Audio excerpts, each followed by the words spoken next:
আসেন এরপরে আরো কয়েকটা দাবি, তার মধ্যে এই কলেজের কথা বলেছেন, কলেজ সরকারিকরণ, কলেজ সরকারিকরণের কথা বলছে না?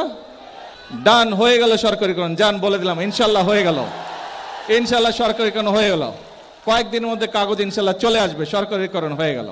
রাস্তা উন্নয়ন, জ্বালানি সংকট ও কলেজ সরকারিকরণ নিয়ে খোলামেলা বক্তব্য রাখেন প্রধানমন্ত্রী তারেক জিয়া।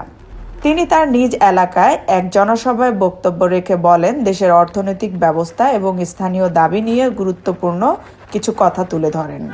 তিনি বলেন, যেখানে 4 লেন রাস্তার প্রয়োজন নেই সেখানে অযথা বড় রাস্তা করে রাষ্ট্রের অর্থ নষ্ট করা ঠিক নয়, বরং মানুষের নিরাপত্তা নিশ্চিত করে প্রয়োজন অনুযায়ী উন্নয়ন করতে হবে।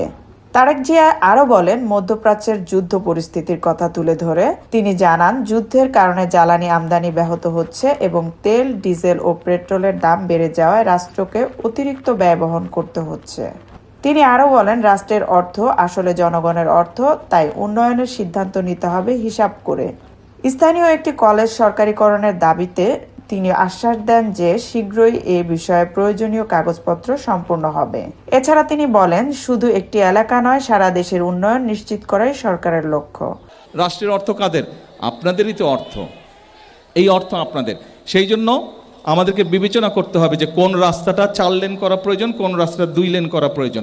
যেটা 2 লেন দিয়ে কাজ হবে সেটা 4 লেন করে খামাখায় জমি নষ্ট করার দরকার নাই, অর্থ নষ্ট করার কাজে রাস্তা ইনশাল্লাহ হবে। কর্মসংস্থান সৃষ্টি, কৃষক ফ্যামিলি কার্ড বিতরণ সহ জনগণের সার্বিক কল্যাণ নিশ্চিত করার উপর জোর দেন তিনি। সর্বশেষ তিনি জনগণকে ধৈর্য ধরার আহ্বান জানান এবং বলেন, দেশের সামগ্রিক উন্নয়নই সবার জন্য সবচেয়ে বড় অর্জন। এই এলাকাটা কে আর কার এলাকা বলেন তো? শহীদ জিয়ার জন্মস্থানের, তাই না? শহীদ জিয়ার জন্মস্থান। এখন আপনাদের যেরকম আমার উপরে, শহীদ জিয়ার উপরে, খালেদা জিয়ার উপরে হক আছে, সারা বাংলাদেশের মানুষেরও তো আছে, তাই না? আমরা যদি সব এখানে করি, সারা বাংলাদেশের মানুষই তো উন্নয়ন থেকে গত 1 যুগেরও বেশি সময় ধরে বঞ্চিত। সবাইকে দিতে হবে, সব গাবতলিতে করলে হবে, বাগবাড়িতে করলে হবে? সারা দেশ উন্নয়ন থেকে বঞ্চিত। কাজেই আমি তো আছি আপনাদের, ইনশাল্লাহ এলাকার উন্নয়ন হবে।